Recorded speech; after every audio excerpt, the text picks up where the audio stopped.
السلام علیکم ورحمۃ اللہ وبرکاتہ۔ الحمد للہ رب العالمین والصلاة والسلام علی رسولہ الامین وعلی آلہ وصحبہ اجمعین ومن تبعہم بإحسان الی یوم الدین، اما بعد فاعوذ باللہ من الشیطان الرجیم، بسم اللہ الرحمن الرحیم۔ ومن لا يجب داعی اللہ فلیس بمعجز فی الارض وليس له من دونه اولیاء اولئک فی ضلال مبین۔ نبی کریم صلی اللہ علیہ وسلم کی سیرت کے اس سلسلے میں آج کے درس کا عنوان ہوگا آپ صلی اللہ علیہ وسلم کا طائف کی جانب سفر۔ آپ صلی اللہ علیہ وسلم نے نبوت کے بعد تقریباً 10 سال تک مسلسل مکہ مکرمہ میں لوگوں کو اسلام کی دعوت دی۔ چند لوگوں نے اسلام قبول کیا اور بہت سے لوگ ایسے تھے جو اسلام کو مکمل طور پر مٹانا چاہتے تھے، اسلام کا خاتمہ کرنا چاہتے تھے، اور ان سب کا ایک ہی منشا تھا کہ نبی کریم صلی اللہ علیہ وسلم کو کسی طرح سے قتل کر دیا جائے، اس لیے کہ ان کی نظر میں آپ ہی وہ شخص تھے کہ جن کی وجہ سے مکہ میں اسلام پھیل رہا تھا۔ کئی طرح کی انہوں نے کوششیں کی آپ کو قتل کرنے کے لیے۔ آخر میں تقریباً 3 سال تک آپ کا بائیکاٹ کر دیا۔ 3 سال تک نبی کریم صلی اللہ علیہ وسلم اور آپ کے ساتھی مکہ شہر سے باہر وادی میں، جس کو شیب ابی طالب کہا جاتا ہے، جو شہر سے قریب میں ہی ہے، اس جگہ پر بھوکے پیاسے درختوں کے پتے کھا کر انہوں نے زندگی گزاری۔ جب وہاں سے واپس آئے، بائیکاٹ ختم ہو گیا، تو آپ صلی اللہ علیہ وسلم نے دیکھا کہ ان کے چچا ابو طالب کا انتقال ہو گیا، ان کی بیوی خدیجہ رضی اللہ تعالیٰ عنہ کا بھی انتقال ہو گیا۔ ان 2 لوگوں کے انتقال کی وجہ سے نبی کریم صلی اللہ علیہ وسلم بہت زیادہ تکلیف میں مبتلا ہو گئے۔ ایک وہ شخص تھے جو گھر کے اندر باہر کی مصیبتوں پر صبر کی تلقین کرتے تھے، تسلی دیتے تھے، خدیجہ رضی اللہ تعالیٰ عنہ، نیک خاتون، نیک بیوی۔ اور دوسرے وہ شخص تھے جو باہر کے سرداروں کا مقابلہ کرتے تھے، انہیں جواب دیتے تھے۔ ابو طالب مکہ کے ایک مشہور سردار تھے۔ یہ دفاع کرنے والے دونوں لوگ، تسلی دینے والے لوگ، ہمت دینے والے لوگوں کا انتقال ہو گیا۔ نبی کریم صلی اللہ علیہ وسلم کو ایسا محسوس ہو گیا کہ شاید اب مکہ میں ہم تنہا ہو گئے، اب لوگ آسانی سے ہم پر حملہ کریں گے، اور ایسا ہی ہوا۔ ان دونوں کے انتقال کے بعد مکے والوں کی سختی میں، ان کے تشدد میں، ان کے ظلم میں اضافہ ہو گیا۔ اسی دوران نبی کریم صلی اللہ علیہ وسلم نے دوسرا نکاح کیا۔ خدیجہ رضی اللہ تعالیٰ عنہ کا انتقال ہو چکا تھا، گھر میں بیٹیاں تھیں، چھوٹے بچے تھے۔ سودا بنت زمعہ رضی اللہ تعالیٰ عنہ مسلمان خاتون، جنہوں نے اسلام قبول کرنے کے بعد اپنے شوہر کے ساتھ حبشہ کی جانب ہجرت کیا تھا، تقریباً سن 5 ہجری 5 نبوت میں، اور وہیں پر ان کے شوہر کا انتقال ہو گیا۔ تو آپ صلی اللہ علیہ وسلم نے اس بیوہ خاتون کو پیغام بھیجا، اور اس طرح سے سودا بنت زمعہ رضی اللہ تعالیٰ عنہ آپ کی دوسری بیوی بنی۔ چند دنوں کے بعد، یعنی شوال نبوت کے 10ویں سال، آپ صلی اللہ علیہ وسلم نے چاہا کہ یہ دعوتی مشن کو مکہ سے باہر لے جایا جائے، اور باہر آپ نے ایک ایسے شہر کا انتخاب کیا جو شہر تاریخ میں مشہور ہے، سرسبزی کے لیے، نرمی کے لیے، پہاڑوں کے لیے۔ مکہ سے بالکل قریب میں 60 میل کے فاصلے پر، اگر کلومیٹر کے حساب سے دیکھا جائے تقریباً 90 کلومیٹر قریب قریب ہوتا ہے، وہ شہر طائف، تاریخ کا مشہور شہر۔ آپ صلی اللہ علیہ وسلم اپنے غلام زید بن حارثہ رضی اللہ تعالیٰ عنہ کو ساتھ لیتے ہیں۔ یہ سمجھتے ہیں کہ مکہ والے تو پریشان کر رہے ہیں، بات ماننا نہیں چاہتے ہیں، چلیے اب شہر سے باہر اسلام کی دعوت دیتے ہیں۔ یہ پہلا موقع تھا 10 سال کی زندگی میں، نبوت آنے کے بعد، نبوت ملنے کے بعد، کہ جب آپ صلی اللہ علیہ وسلم مکہ شہر سے باہر جا کر اسلام کی دعوت دے رہے تھے۔ پہلی مرتبہ آپ باہر نکلے تھے، آپ کو امیدیں بہت تھیں۔ طائف میں کچھ ایسے افراد تھے جن کو آپ جانتے تھے۔ زید بن حارثہ رضی اللہ تعالیٰ عنہ غلام آپ کے ساتھ رہے۔ تقریباً 60 میل کا فاصلہ دونوں نے پیدل سفر کیا، راستے سے مکہ سے طائف کی پہاڑی راستہ آپ سب جانتے ہیں۔ ایسے کٹھن راستے سے آپ دونوں گزرتے گئے۔ راستے میں جہاں جہاں قافلے، جہاں آبادیاں، جہاں چھوٹے چھوٹے قبیلے ملتے تھے، آپ انہیں اسلام کی دعوت دیتے تھے، انہیں بھی سمجھاتے تھے۔ کوئی مانتا نہیں تھا، کسی نے بھی اس سفر میں آپ کی بات کو قبول نہیں کیا۔ لیکن اب وہ قافلے، وہ قبیلے ہی اصل نہیں تھے، آپ کو طائف جانا تھا۔ آپ سیدھے طائف کی طرف چلے گئے، جہاں راستے میں جو شخص ملتا انہیں اسلام کی دعوت دیتے تھے۔ اور طائف شہر میں جانے کے بعد سب سے پہلے وہاں کی 3 مشہور شخصیتوں سے آپ نے ملاقات کی، اور اتفاق سے تینوں آپس میں بھائی تھے، ایک باپ کے 3 بیٹے۔ نبی کریم صلی اللہ علیہ وسلم نے تینوں سے الگ الگ ملاقاتیں کی اور تینوں کو اسلام کی دعوت دی۔ تو ان میں سے ایک نے تو کہا یمزق ثیاب الکعبہ، اگر آپ نبی ہیں تو میں کعبے کا پردہ پھاڑ دوں گا۔ مطلب جیسے کعبے کا پردہ پھاڑنا میرے لیے ناممکن ہے، ویسے آپ کا نبی ہونا بھی ناممکن ہے، میں آپ کو نبی نہیں مانتا۔ ایک شخص نے اس طرح سے سختی کے ساتھ آپ کو جواب دے دیا، اور دوسرے نے کہا اما وجد اللہ احدا غیرک، آپ نبی ہیں، اللہ تعالیٰ کو آپ کے علاوہ کوئی نہیں ملا دنیا میں نبی بنانے کے لیے، آپ ہی ملے ہو۔ یعنی اس طرح سے نبی کریم صلی اللہ علیہ وسلم کا اس شخص نے مذاق اڑایا۔ اور تیسرے بھائی کے پاس جب آپ پہنچے تو اس نے کہا واللہ لا اکلمک ابدا، مجھے آپ سے بات ہی نہیں کرنی ہے، آپ چلے جائیے یہاں سے، کوئی بات نہیں کرنا ہے آپ سے، نہ سننا ہے نہ سنانا ہے۔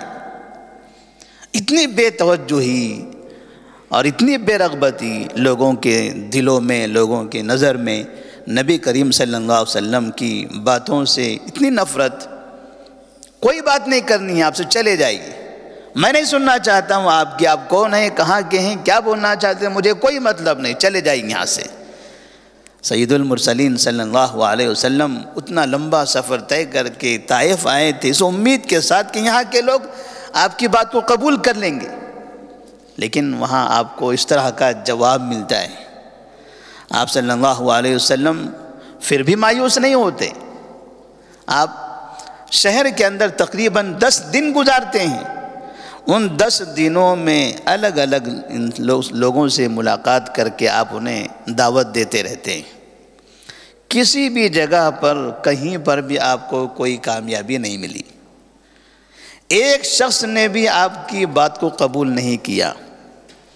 10 دن کے بعد پھر آپ واپس آنا چاہتے تھے، لیکن ان 10 دنوں کے اندر باقاعدہ شہر کے اندر مشہور ہو گیا تھا کہ ایک شخص ہیں جو یہاں اسلام کی دعوت دیتے ہیں، جو انسانوں کو ایک اللہ کی طرف بلا رہے ہیں، ایک معبود کی طرف بلا رہے ہیں، ہمارے جو معبود ہیں ان سب کا انکار کر رہے ہیں۔ تو لوگوں کو چونکہ معلوم ہو چکا تھا اور ان کے دلوں میں نفرتیں تھیں، تو ان لوگوں نے یہ سوچا کہ یہ آدمی کو ایسے ہی کیوں جانے دیا جائے، یہ 10 دن ہمیں دعوت دے کے نکل رہے ہیں، انہیں ایسے ہی صحیح سالم جانے نہیں دیا جائے گا۔ لہٰذا ان لوگوں نے باقاعدہ ایسے شریر نوجوانوں کو چن چن کر آپ کے پیچھے لگا دیا کہ جاؤ اس کو ذلیل کرو، رسوا کرو، مارو، مذاق اڑاؤ۔ نبی کریم صلی اللہ علیہ وسلم شہر سے باہر نکل رہے تھے اور نوجوان آپ کے دونوں طرف، آپ کے اطراف میں چلتے پھرتے، کبھی آپ کے چہرے پر تھوکتے، کبھی آپ کو پتھر مارتے، کبھی آپ کو گالیاں دیتے، تالیاں بجاتے، شور کرتے۔ ایک عجیب سا تماشا ان لوگوں نے کیا تھا نبی کریم صلی اللہ علیہ وسلم کے ساتھ میں۔ ہم نے دیکھا ہے کئی مرتبہ، کبھی کبھار ہمارے ملک میں بھی کسی ایک مسلمان کو پکڑا جاتا ہے، 10 20 25 لوگ ہوتے ہیں، شور مچاتے ہیں، الگ تماشا کرتے ہیں، مارتے ہیں، گالیاں دیتے ہیں، تھوکتے ہیں، گھسیٹتے ہیں، الگ الگ طرح کی حرکتیں کرتے ہیں۔ ان کو لگتا ہے بڑا اچھا کام کر رہے ہیں، ایک آدمی کو پکڑ کر اس طرح سے ظلم کرتے ہیں۔ نبی کریم صلی اللہ علیہ وسلم کے ساتھ طائف میں ایسا ہی ہوا، اتنا مارا کہ آپ کے جوتوں میں خون جمع ہو گیا، پیر ایڑیوں کو زخمی کر دیا۔ زید بن حارثہ رضی اللہ تعالیٰ عنہ جو آپ کے خادم تھے، آزاد کردہ غلام تھے، جب بھی پتھر مارتے وہ سامنے آ جاتے تھے، ہاتھوں سے اپنے جسم سے آپ کا دفاع آپ کو بچاتے تھے، جس کی وجہ سے ان کا بھی جسم زخمی ہو گیا، خون ہو گئے۔ آپ صلی اللہ علیہ وسلم وہاں سے اس طرح سے نکل پڑے، قریب تھا کہ بے ہوشی کے ساتھ آپ گر جائیں گے۔ قریب میں ایک باغ تھا جہاں انگور کی بیلیں لگی ہوئی تھی، آپ صلی اللہ علیہ وسلم وہاں پہنچے اور تھوڑی دیر کے لیے آپ نے وہاں آرام کیا۔ اتفاق سے وہ انگور کا باغ مکے والوں کا تھا۔ عتبہ بن ربیعہ اور شیبہ بن ربیعہ، وہ 2 بھائی جو مکہ میں ہمیشہ نبی کے دشمن رہے، جنہوں نے آخر وقت میں ابو طالب سے آ کر کہا تھا کہ اے ابو طالب، اگر آپ نے اپنے بھتیجے کو اس کام سے نہیں روکا اور آپ کا بھتیجا اس کام سے نہیں رکتا ہے تو ایسی صورت میں اب بیچ میں سے آپ ہٹ جائیے، اب اس کا کام ہم تمام کرنے والے ہیں، اب کسی کو بیچ میں آنے کی ضرورت نہیں ہے، ہم ان کا حساب چکتا کر لیں گے۔ یہ باغ کے وہی لوگ مالک تھے۔ ان لوگوں نے دیکھا کہ ہمارے شہر کا آدمی ہے، یہاں آ کر دعوت دینے کے لیے آیا ہوا تھا، اس طرح سے لہو لہان، تھوڑا سا ترس آ گیا، خاموشی اختیار کیا، انہوں نے کوئی تکلیف نہیں دی اور اپنے خادم سے کہا جاؤ اسے پانی وغیرہ پلاؤ، کچھ کھجوریں انگور کھلاؤ۔ نبی کریم صلی اللہ علیہ وسلم بیٹھے ہوئے ہیں اور عتبہ بن ربیعہ اور شیبہ بن ربیعہ کا ایک غلام تھا جس کا نام عداس تھا۔ عداس آپ کے سامنے پانی وغیرہ پیش کرتا ہے۔ نبی کریم صلی اللہ علیہ وسلم جب کھاتے ہیں پیتے ہیں تو بسم اللہ کہتے ہیں۔ وہ غلام سنتا ہے یہ آدمی بسم اللہ کہہ رہا ہے، یہ الفاظ تو ہم نے کبھی سنے نہیں ہیں، انہیں اس طرح کی دعا، اس طرح کا کلمہ کھاتے پیتے وقت میں یہاں استعمال نہیں کیا جاتا تھا، یہ کچھ نیا دکھائی دے رہا ہے۔ تو عداس ان سے پوچھتا ہے ان هذا الكلام ما يقوله اهل هذه البلاد، آپ ایسی بات، ایسا کچھ کہہ رہے ہو کہ جو یہاں کے شہر والے اس کے عادی نہیں ہیں۔ تو آپ نے فرمایا من ای البلاد انت، آپ کون ہو، کہاں کے ہو، وما دینک، آپ کا دین کیا ہے؟ تو اس نے کہا انا نصرانی من اہل نینوا، میں نصرانی ہوں، میرا دین نصرانی ہے، میں نینوا کا رہنے والا ہوں۔ تو آپ نے فرمایا من قریۃ الرجل الصالح یونس بن متہ، یعنی یونس علیہ السلام کے شہر کے ہو آپ؟ تو وہ شخص تعجب کرنے لگا، اس شخص کو یونس بن متہ کے بارے میں کہاں سے پتہ چل گیا؟ وما یدریک ما یونس بن متہ۔ تو آپ نے فرمایا ذاک اخی کان نبیا وانا نبی، وہ میرے بھائی ہیں، وہ نبی تھے اور میں بھی نبی ہوں۔ جیسے ہی عداس نے یہ سنا کہ آپ نے ان کی بھی تعریف کی اور پھر یہ کہا کہ وہ نبی ہیں میں بھی نبی ہوں، وہ سیدھے جھک گیا اور نبی کریم صلی اللہ علیہ وسلم کے ماتھے کا اور ہاتھوں کا بوسہ دینے لگا۔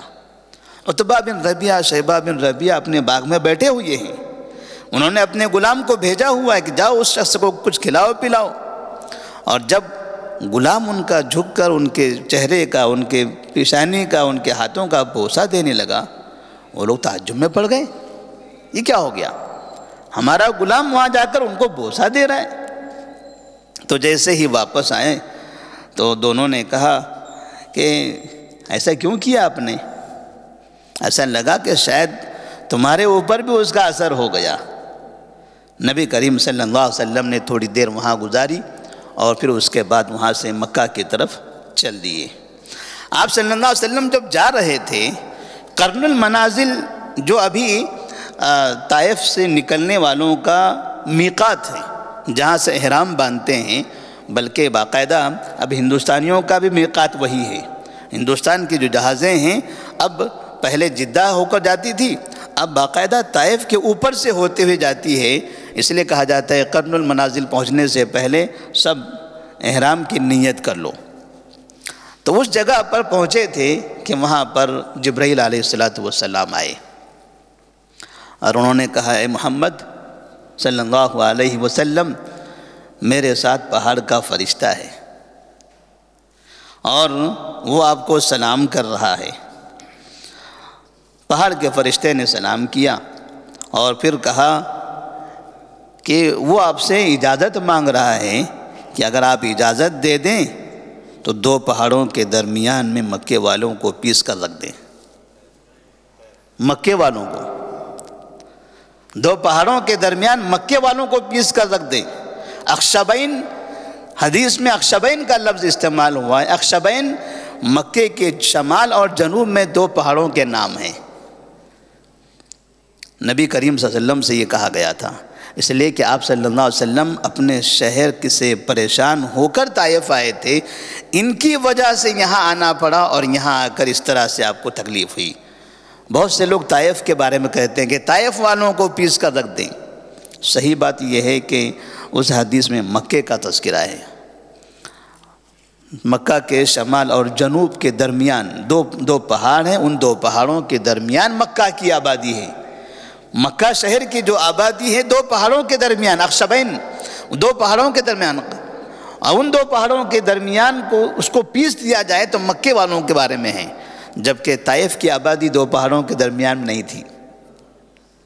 نبی کریم صلی اللہ علیہ وسلم نے فرمایا، میں نہیں چاہتا کہ انہیں تباہ کر دیا جائے، اگر یہ لوگ مسلمان نہیں ہوئے تو کیا ہوا؟ ان کی نسلیں مسلمان ہوگی، ان کی نسلوں کو پتہ ہوگا کہ حقیقت کیا ہے۔ یہ مختصر سا واقعہ ہے، باتیں اور بھی ہیں، انشاءاللہ آئندہ کے درس میں بتائی جائے گی۔ نبی کریم صلی اللہ علیہ وسلم کا مکے کا جو طائف کا جو سفر ہے، مکہ سے نکل کر، اور اس طرح سے آپ کا پریشانی میں مبتلا ہو جانا، یہ حقیقت میں مسلمانوں کو ایک سبق ہے کہ مسلمانوں کو ہمیشہ جب بھی کوئی تکلیف آئے دین کے معاملے میں صبر کرنے کی ضرورت ہے۔ آپ مکہ میں رہیں، وہاں پر صبر کیا، مکہ سے باہر طائف میں چلے گئے، وہاں بھی صبر کیا۔ یا ایھا الذین آمنوا اصبروا وصابروا ورابطوا، اے مومنو صبر کرو، ایک دوسرے کو صبر کی تلقین کرتے رہو۔ صبر بہت ضروری ہے۔ اور پہلی وہ سورہ یا ایھا المدثر قم فانذر، جب یہ آیت نازل ہوئی تو اللہ تبارک و تعالیٰ نے آپ سے کہا تھا وَلِرَبِّكَ فَاصْبِرْ، اے نبی اپنے رب کے لیے صبر کرو۔ نبی کریم صلی اللہ علیہ وسلم نے دنیا کے دعات کو، علماء کو، مبلغین کو، مسلمانوں کو اس بات کا اپنے عمل سے پیغام دیا ہے کہ آپ کو دنیا میں مصیبتوں پر صبر کرنا ہے۔ مصیبتیں کیسے کیسے آ سکتی ہیں، وہ ساری شکلیں مکہ اور طائف کے واقعے سے معلوم پڑ گئی۔ کوئی آپ کو پتھروں سے مار سکتا ہے، لہو لہان بھی کر سکتا ہے، تھوک بھی سکتا ہے، ذلیل کر سکتا ہے، گالیاں دے سکتا ہے، بہتان تراشی کر سکتا ہے، کسی بھی قسم کا کوئی بھی جس طرح سے اس کے پاس قوت موجود ہوگا اس کا وہ استعمال کرے گا۔ اور ساتھ ہی ایک چیز یہ بات سمجھ میں آئی، نصرانیت یہ اسلام سے قریب تر ہوتی ہے۔ نبی کریم صلی اللہ علیہ وسلم نے جس وقت صحابہ کو ہجرت کرنے کا حکم دیا تو آپ نے حبشہ کی طرف جانے کے لیے کہا۔ حبشہ کا بادشاہ نصرانی تھا۔ اس سے سمجھ میں آیا کہ نصرانیوں کے دلوں میں، نصارہ کے دلوں میں مسلمانوں کے لیے کچھ نرمی تھی۔ اسے پتا تھا کہ میرا دین الگ ہے، محمد کا اور ان کے ساتھیوں کا دین الگ ہے، پھر بھی اس نصرانی حبشی بادشاہ نے نبی کریم صلی اللہ علیہ وسلم کے ساتھیوں کی مدد کی اور کافروں کے ہاتھوں واپس نہیں کیا۔ اس باغ میں جہاں شخص عداس نامی وہ غلام جو آیا تھا، اس نے جب سنا بسم اللہ آپ نے کہا اور آپ نے کہا کہ میں نبی ہوں، اتنا کہنا تھا اس کا نبی کا کہ وہ بھی نبی تھے میں بھی نبی ہوں، اس سے پہلے آپ نے کسی بھی طرح کے اسلام کی دعوت نہیں دی۔ نبی کے ایک جملے میں اس کا دل نرم ہو گیا اور فوراً نبی کے ہاتھوں کو پیشانی کو بوسہ دینے لگا۔ یہ نصرانیت۔ اور آج بھی ہم دنیا میں دیکھتے ہیں کہ سب سے زیادہ تیز پھیلنے والا اسلام کون سے ملک میں ہے؟ کون سے ملک میں سب سے زیادہ تیز پھیل رہا ہے اسلام؟ یورپی ملکوں میں، جہاں پر نصارہ کی تعداد زیادہ ہے، جہاں عیسائی جس کو ہم کہتے ہیں، عیسائی کرسچن جو بھی ناموں سے آپ جانتے ہیں۔ اسی طرح سے زید بن حارثہ رضی اللہ تعالیٰ عنہ کی قربانی کہ مسلمانوں کے ایک سبق ہے کہ جب بھی ہمارے دعات، ہمارے مبلغین، ہمارے علماء خیر کا کام کرتے ہیں، دین کی دعوت دیتے ہیں، عقیدہ توحید کو عام کرتے ہیں، تو دوسرے لوگ اگر نہ بھی کرتے ہوں تو کم سے کم وہ ان کا ساتھ دینا چاہیے، ان کی خدمت کرنا چاہیے، ان کی مدد کرنا چاہیے۔ زید بن حارثہ رضی اللہ تعالیٰ عنہ دیکھ رہے تھے کہ نبی پر پتھر برسائے جا رہے ہیں، وہ اپنے بدن پر ان کے پتھروں کو لیتے تھے، ان اپنا جسم زخمی کرتے تھے، مگر نبی کی حفاظت کرتے تھے۔ اس طرح سے سمجھ میں آتا ہے کہ ہمیشہ دین کے کاموں میں، دین کی خدمت میں مسلمانوں کو آپس میں ایک دوسرے کی مدد کرنا چاہیے، ایک دوسرے کی خدمت کرنا چاہیے۔ اللہ سے دعا ہے کہ اللہ تبارک و تعالی ہم تمام مسلمانوں کو نبی کریم صلی اللہ علیہ وسلم کی ان تعلیمات پر عمل کرنے کی توفیق عطا فرمائے۔ آپ جس طرح سے ہماری زندگی کے لیے آئیڈیل ہیں، اس طرح سے ہمیں مکمل طور پر نبی کے نقش قدم پر چلنے کی توفیق دیں، مصیبتوں پر صبر کرنے کی توفیق عطا فرمائے۔ السلام علیکم ورحمۃ اللہ وبرکاتہ۔